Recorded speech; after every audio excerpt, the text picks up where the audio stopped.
అందరికీ విశ్వావసునామ సంవత్సర ఉగాది శుభాకాంక్షలు. హ్యాపీ ఉగాది.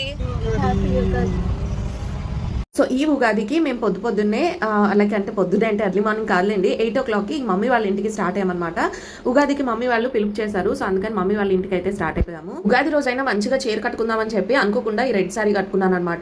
కోఇన్సిడెన్స్ ఏంటంటే ఈ ఉగాదికి రెడ్ కలర్ అవుట్ఫిట్ వేసుకోవాలంట. మమ్మీ నాతో చెప్దాం అనుకుంది, కానీ నేను ఆ టైంకి ఫోన్ అటెండ్ చేయలేదు. సో అక్కడికి వెళ్ళాక ఇవన్నీ అక్కడ స్పెషల్స్ అనమాట. పులిహార, బూరెలు, పాయసం. ఇది ఉగాది పచ్చడి చాలా పెద్ద గిన్నెతో చేశారనమాట. మా ఇంట్లో అందరికీ ఉగాది పచ్చడి ఇష్టం, కానీ నేను వెళ్ళేసరికి ఆల్మోస్ట్ అది ఖాళీ అయిపోయింది. ఆ కొంచెం ఉందన్నమాట. అండ్ ఇదంతా మమ్మీ చేసిన పూజ అనమాట. ఉగాది అంటే కొత్త సంవత్సరం కదా, దేవుడిని తలుచుకుంటూ దేవుడికి పూజ చేస్తూ స్టార్ట్ చేస్తే ఒక మంచి పాజిటివ్ వైబ్ తో ఉంటుంది అని చెప్పి పూజ అయితే చేసింది అనమాట.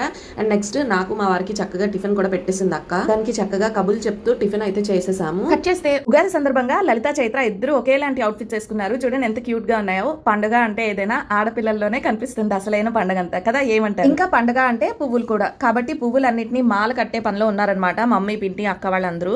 అండ్ ఉగాది సందర్భంగా నేను కూడా మమ్మీ దగ్గర బ్లెస్సింగ్స్ తీసుకుంటున్నాను అనమాట. ఇయర్ అంతా మంచిగా ఉండాలని మన ఇంట్లో ఉండే పెద్దవాళ్ళ దగ్గర బ్లెస్సింగ్స్ తీసుకోవాలి కదా. మొత్తానికి మా చెల్లి కూడా డ్రెస్ చేంజ్ చేసేసుకుని రెడీ అయిపోయింది అనమాట. ఎక్కడికి వెళ్తున్నామంటే అందరం కలిసి టెంపుల్ కి వెళ్ళబోతున్నాం అనమాట. శ్రీకాకుళంలో ఉన్న టెంపుల్స్ చాలా లిమిటెడ్ అయినా సరే అవి చాలా ఫేమస్ టెంపుల్స్ అనమాట.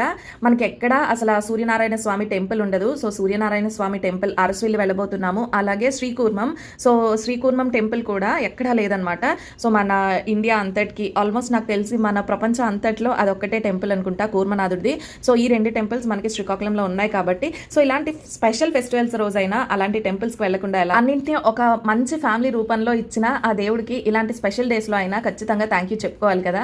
సో అందుకని చెప్పి వెళ్ళి అందరము మంచిగా గుడిలో దర్శనం చేసుకుందాము అని చెప్పి అనుకుంటున్నాం. కూర్మనాథ్ టెంపుల్ కి అయితే ఫస్ట్ వచ్చేసాము. కూర్మనాథ్ టెంపుల్ కి ముందే రాములు వారిని ప్రతిష్ఠించారనమాట. ఎవ్రీ ఇయర్ ఉగాది నుంచి శ్రీరామనవమి వరకు అక్కడ కళ్యాణాలు అవి జరుగుతూ చాలా సందడిగా ఉంటది అనమాట అక్కడ అంతా కూడా. సో మొత్తానికి కూర్మనాథ్ టెంపుల్ కి అయితే వచ్చేసాము. దర్శనం అయిపోయాక అందరం చక్కగా చెరుకు రసం అన్ని తాగేసి ఇంకా మళ్ళీ అక్కడి నుంచి సాలిహుండం వెళ్ళబోతున్నాం అనమాట. సాలిహుండం టెంపుల్ వచ్చేసి కృష్ణుడి టెంపుల్ అనమాట. శ్రీకాకుళంలో చాలా చాలా బాగుంటది. కొండ పైన ఉంటది టెంపుల్. చాలా ప్రశాంతంగా ఉంటది అనమాట అక్కడ వాతావరణం అంతా కూడా. సో ఇది టెంపుల్ అనమాట. చెప్పాను కదా కొండపైన చాలా ప్రశాంతంగా ఉంటుంది టెంపుల్. ఇక్కడ నుంచి మేము అరసవిల్లి అయితే దర్శనం చేసుకుందాం బయలుదేరాము. కానీ జనాలు చూసి ఇంకా మేము టెంపుల్కి వెళ్ళలేదు, ఇంకోసారి వెళ్దామని చెప్పి ఇంటికి వెళ్ళేసరికి మా మామయ్య మా అందరికీ సర్ప్రైజ్ గా ఏసీ ఒకటి కొనిపెట్టాడు అనమాట. సో ఆల్రెడీ ఒక ఏసీ ఉంది, కాకపోతే అది కూల్ అవ్వట్లేదని చెప్పి ఇంకొక ఏసీ తీసుకొచ్చాడు. అండ్ అదొక సర్ప్రైజ్ అనమాట. ఈ ఉగాదికి మాకు అనుకోకుండా వచ్చింది. అండ్ మొత్తానికి అందరం కలిసి ఎవరింటికి వాళ్ళైతే వెళ్ళిపోతున్నాం. ఇది ఉగాది బ్లాగ్ అయితే.